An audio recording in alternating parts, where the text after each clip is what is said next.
There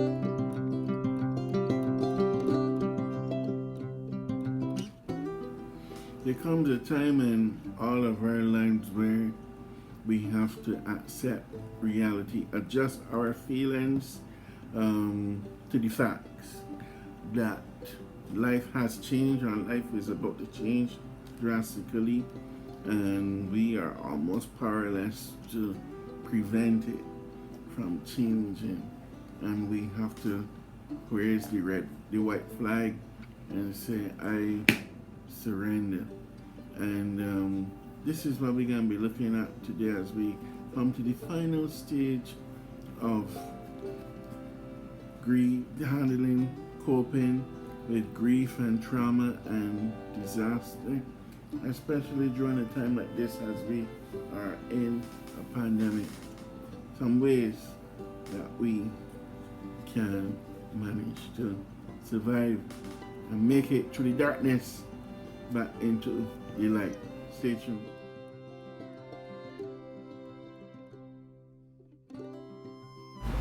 Welcome, ladies and gentlemen. We come to the end of our series on coping with grief and trauma, and also the end of 10 Major Minutes, as we will go into a more once a weekly program. It's been a real pleasure. Well, let's right at this moment jump into the final part of the interview with Mrs. Joyce Ellis,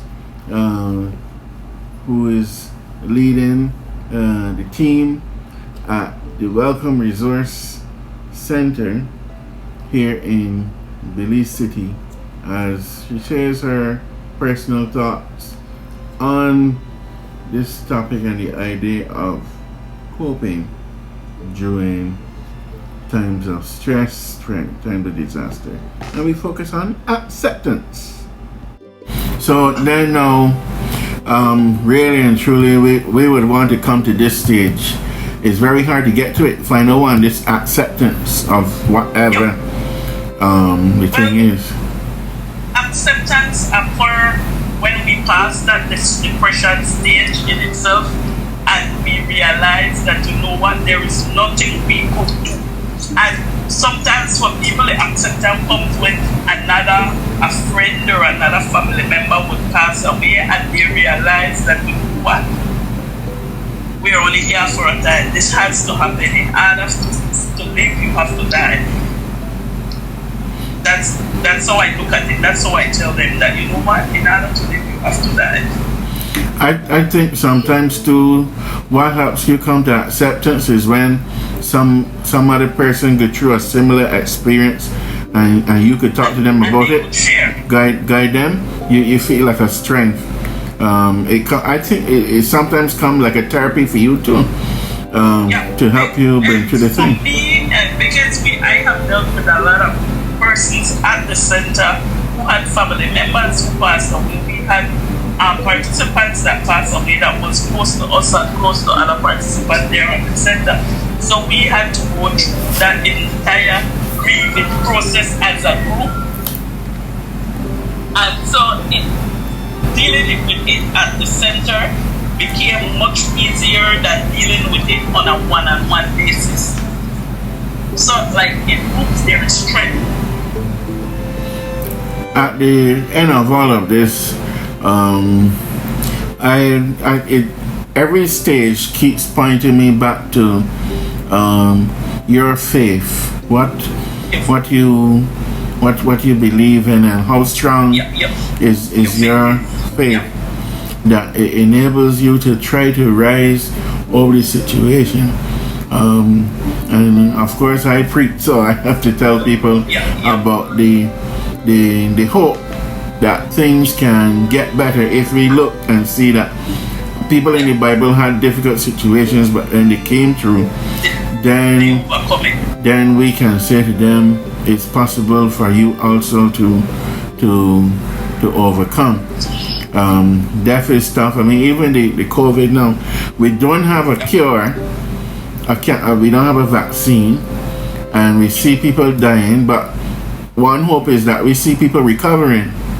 Yeah, And but the recovery is far way more than that's how I look at it. I said to the participants and friends of mine, let's look at the glass half full instead of looking at it half empty. We have more persons recovering than dying.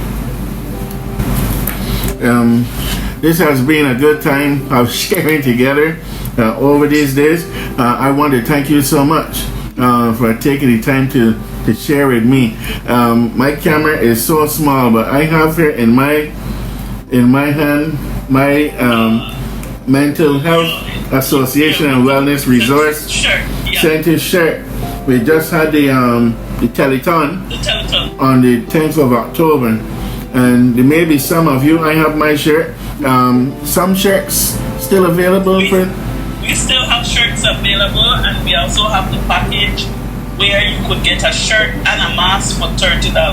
Yeah, so I encourage those of you who have not received this as yet.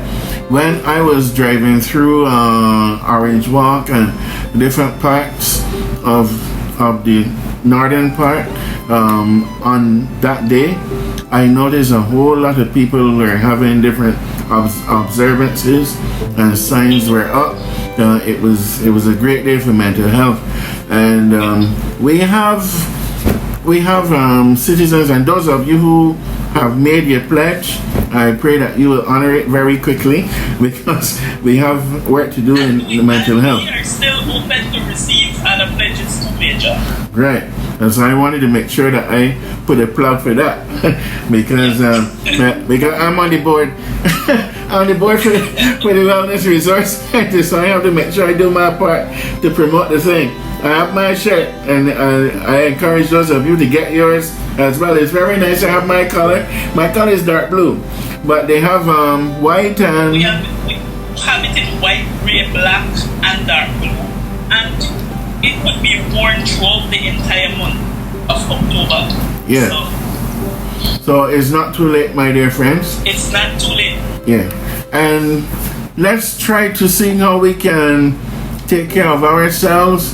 When I say take care of ourselves, not just the hand washing and the social distancing and the mask wearing, but in terms of our mental health. We also have to talk about mental health hygiene, Major.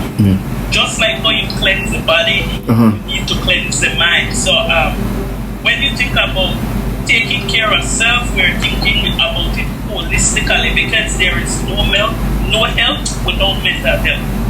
Okay, so give me a little piece on that, like some example or something like that. When it comes to mental health hygiene, you need time to reflect on self. For example, for us who work in that helping profession, when you come home in the evening or even on your way home, you could start reflecting on yourself personally. You do meditation. You have to find me time. Exercising, walking, especially eating healthy is important. Very good. So I hope that people have been taking these tips and trying their best. Now I myself have been trying, but it's a struggle, because the long hours of being on the front line can really wear you out. If it's only 15 minutes a day, do that me time, it would work. Good. So thank you for those tips, and thank you for your time. May God continue to bless you, and we look forward to hearing again. Okay, Major. Thank you too. Good. Truly, we want to thank Mrs. Ellis for sharing her thoughts with us over these last 5 days. I trust and hope that it has been helpful to some of you. Let me give you a bite-sized boost before we go. And this one is going to be light-hearted as we come to the end of this 10 major minute series.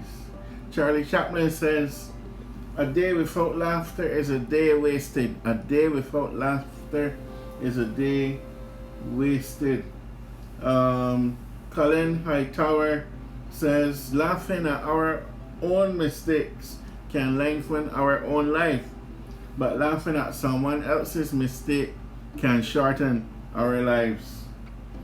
I was born to make mistakes, not to fake perfection. That's what Drake says. But remember, Colin Hightower, laughing at our own mistakes can lengthen our own life. Laughing at someone else's mistake may shorten our lives. It's been a pleasure, my dear friends.